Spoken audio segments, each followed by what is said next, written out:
Hello, my name's Simon Crafer. We're at Sachsenring in the Red Bull KTM Factory Racing Team Garage because this week the Tech Talk is about what crew chiefs do during the live session. And I'm honoured to say I'm with Paul Trevathan, who is Miguel Oliveira's crew chief, and I'm sitting in Miguel's chair. Thank you, Miguel. And today the aim is to give you an idea what the crew chief's job is. Before we get into the live session, which is what I wanted to get across to the listeners, yeah, sure. Is can you give us an idea what your job is before you even get to the racetrack? Yeah, I mean it's a lot more complex than it looks in that 1 hour session. You know, we have plus or minus 150 people working on this project. 40 of those come into the racetrack every weekend. So my job in the essence of what it is to make sure that we get here with the best prepared bike for those sessions, you know, because it's 45 minutes. The qualifying format is there that we have to be sitting down fast lap times in every session. So the free practice sessions aren't particularly free anymore. So what we do is, you know you have a new bike, for example. But we've gone to these racetracks for many, many years. So you've looked at where you've come from. You've looked at what you normally do different from each track is the main starting point in my mind. Then I would think, okay, we're this way on this new bike. We haven't had to make those much radical changes, or we really had to change. You're talking chassis setup. Yeah, just in basic chassis is the first thing I look at it myself, you know. Yep. So then I try to get a picture of where we've done, what we've been doing this year compared to the other years. Are we really needing to make those radical changes that we do in each track or not? So bearing in mind, maybe it's one track where you really had to change the wheelbase of the motorcycle. So maybe a different swing arm length, maybe a different head pipe position, maybe a different angle. Then I would always, especially if it's a new bike and you have bought it over from the year before, you would make sure that you got one-on-one. One that you've been racing this year, and you got one that you got this idea of where we should go. And this is how I'd like to start on the chassis side. First session, the rider gets to try both. Yep, exactly, exactly. And you'd obviously have a gearbox for this track. Yeah, I mean, then you have the gearbox, of course. Then you have to make sure that you've got this under control with which RPM you want to do the corners, which is very important. And then have the RPM on the straights to make sure that you're getting the maximum performance of the bike. Okay. So this is the part that I look after myself, technically. And then I have the big electronic group who's supporting us. So then I would talk to them, show them which gearbox I want to start with to make sure that they're on the same page of where, and then they start doing their work based on, again, the how much power we can deliver on this track normally. The wheelie control, which sort of level of wheelie control do we need on this track again, you know, is it going to be a major thing? Engine brake levels based on which tyres we're expecting to get. So all these parts, they put it all together and they make a start package that is ready to rock when we turn up here, and then it's all about adjusting levels from that, you know. Okay, then so just before we move on to the session, the live session, can you give the listeners an idea of who you have to deal with? There's WP to speak to? Yes, 100%. So we have the suspension group, which is WP. Yep. Then we have just the pure development part of the company, which new parts are arriving, how I have to fit that in. So that's always a part that I have to deal with. And plan when to try them. And plan when to try them, you know, and is it going to help us there? Is it something that we say, I'm busy enough with this track because something's going on here?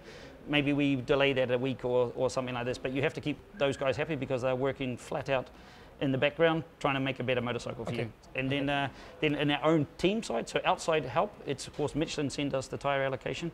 So then we understand already, I would say normally on a Wednesday or a Tuesday night, we get the real allocation of what's actually coming. And we make a plan when to use it. Exactly. Then I start to think, okay, what's the weather conditions going to be like? When should I use the soft tyres? When should I use the medium? When should can I use the hard? This all part of it, you know, is part of my planning in this group.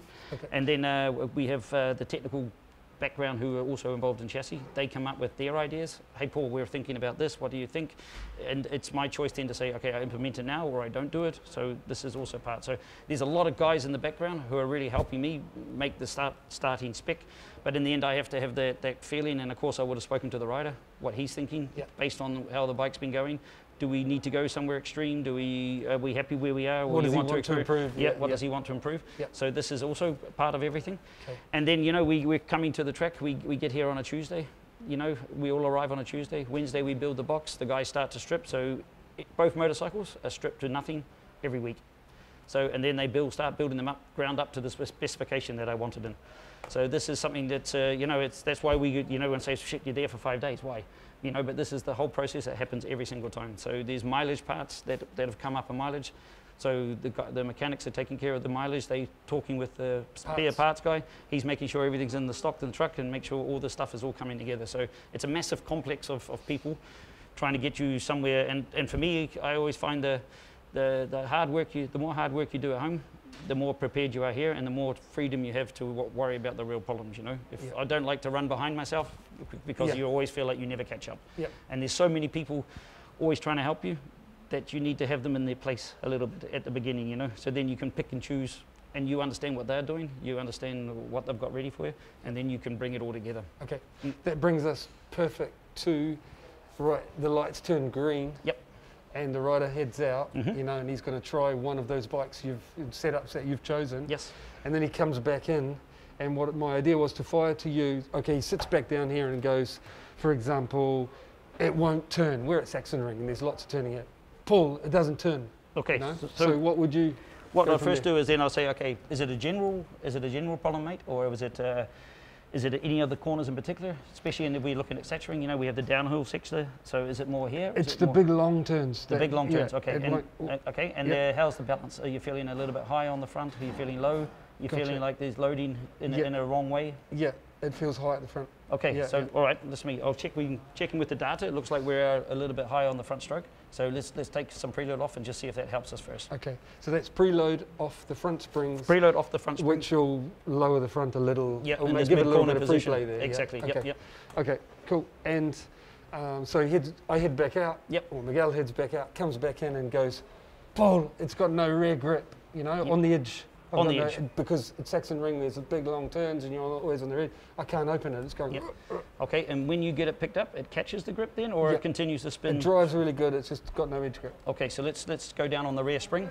Let's go one step softer on the rear spring, keep the preload, and just see if that helps you on the first touch to load the tyre a little bit better. Okay, so it transfers a little bit of weight. Transfer, cool.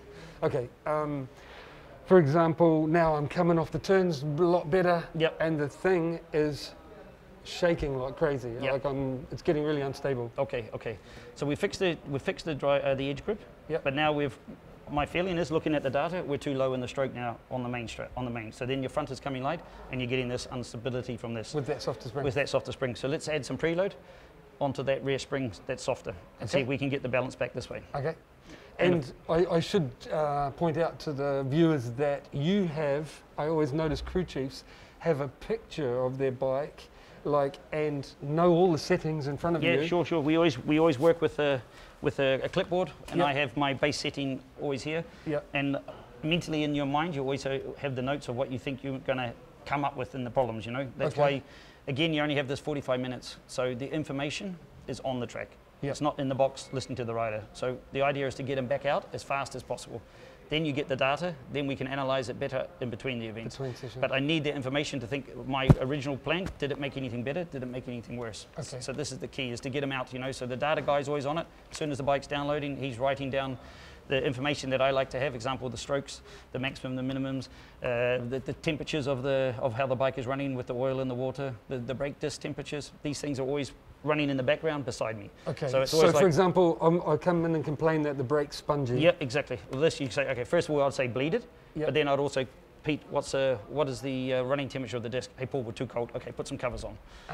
You know, or put some hot. So it's always these little elements that you have to keep checking to make sure everything runs at the optimum, because this thing is only about running at the optimum. It's not made to go slow. It's not made to work in that little 10% out of the window. That window is small, but when it's there, it's a missile. But when it's not, it's a disaster. So you really have to keep this window in this point, and all these little things can keep you there. And your understanding of the bike and its setting help you decide which way to go when the rider complains. Sure. I mean, hey, you go wrong, huh? Don't get me wrong, you know. But the idea is you have to try something.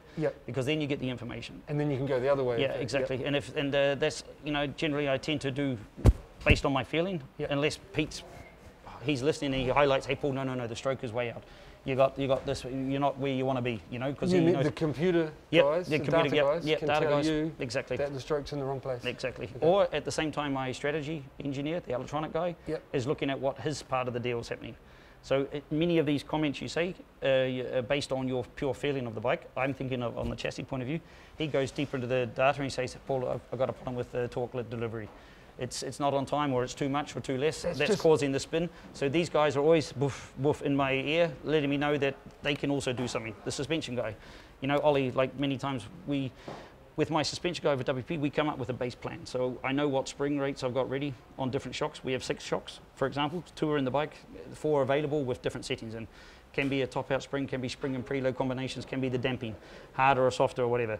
So we've already had a talk before the session started. Hey mate, I think we're going to end up like this. What do you think? What do you have? And so it's bouncing. We already know as soon as the rider says something, he'll say, okay, yeah, which way? Hey Paul, where's the shock? Yeah, yeah, okay, boom. And he's ready again to get the guy back out there as fast as possible. Yeah. Okay, talking to the data guys brings me to what I wanted to ask you. What the next thing was, say I came in, I never rode with electronics, but yes. I'd come in and say to the crew chief, the throttle connection doesn't feel right. Yep. Feels like it's got a hesitation or something. Like. Okay, so I mean, as you know, we have ride-by-wire. So basically what happens here doesn't necessarily happen on the butterfly.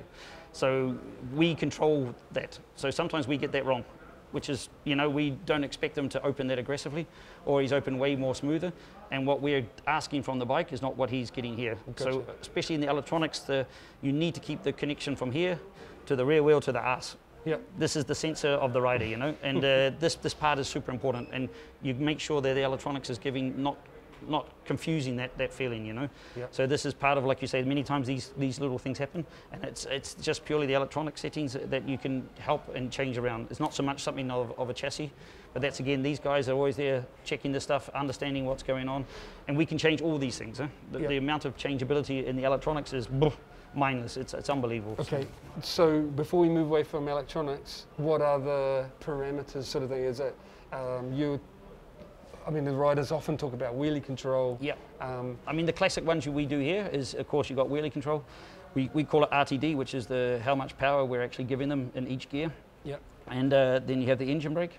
Because, just to explain to the viewers, yep. They've got too much power, right? Yes, like yes. It's very, very, very rarely that they have all the full power. Yep. You know, especially in the lower gears, if you go, you know, to be maxed out on engine performance in the lower gears, no way. Yeah. There's no way to do it. So you control. Yeah, it's either the limit of the tire or it's the limit of the wheelie. Yep. Are the two things that stop you here. So you try to balance all this together to make sure you're getting the maximum performance. You know, yep. We're always monitoring how much slip the tire has. There's a certain point when the tire has to slip to get performance. So it's not like that's why you see the black lines and you see smoke coming off the tires, for example. The tire needs to slip to create the grip that we want. For example, on the track day guys will notice this, if you have the traction control turned up too much, yes. It feels like it's just holding it back. Yeah, exactly. So it feels the slip, stops it too early. You need some to keep going forward. And you know, if you've got all these controls working too much, then also it interferes with the chassis. So then the bike becomes more unstable. It starts pumping, it starts moving because one thing is fighting the other thing. So then it's this complex. So it's putting it all together. You know. I think we've touched on most of the different things. One thing I'd like to know is what is your job now? The red light's on. Yep. What's your job between sessions? Like mornings, FP1's done. What are you going to do before FP2 starts? So what we first do is have a proper debrief with the rider then. So, I mean, like you come in, you're firing things at me, I'm firing things back at you. We put something together, we go out again. But after we come back in, we say, okay, here's the 3 runs that we had. Here's the 3 things we changed. What did we touch? What didn't we touch? What is the biggest problem still with the bike to make us go faster? We have that debrief. We have that debrief with the WP guy, with the electronic engineer, with me, and would be also the technical director from the team. So all these guys are working in the background. Then we also have the guys who are analyzing data even deeper, sitting behind the wall even another step. So they've got all the global picture of the guy. Then they will go away and start to look into their individual areas and see if they can understand what they can help me with. Then my job then is to communicate to the mechanics and the tire guy. So the tire guy need to know what tires I need for the next session. So they've got to be organised, being put on the warmers to make them warm and get everything ready. So then I sort out that, I sort out the mechanics. Then mechanics need to know, do I need to strip the bike down and change the gearbox or any of these things? Yep. The chassis adjustments, do I need a longer head pipe? Do I need both bikes the same? Swing arm, pivot, yep, whatever, all that stuff, exactly. So then I get them sorted. Then I'll go and look into the data myself a little bit and try to make a picture of what I think was happening. Okay. And then we come together and the electronic guy say, okay, I can help you with this and this and this and this. Okay, the tire guy, the tires say, okay, everyone's got the same problem with the grip. the other tyres are not going to help you. Gotcha. So you're going to have to do something yourselves to try and figure out how to get the tyre to work better. And would it be common in FP2 to have two different bikes? To Yes, try 100%. Yep. Thing is also with if the afternoon sessions versus the morning sessions, is FP1 the track is green. So you might hear this comment many times, but Yes. green means there's no real rubber on the track. It's clean.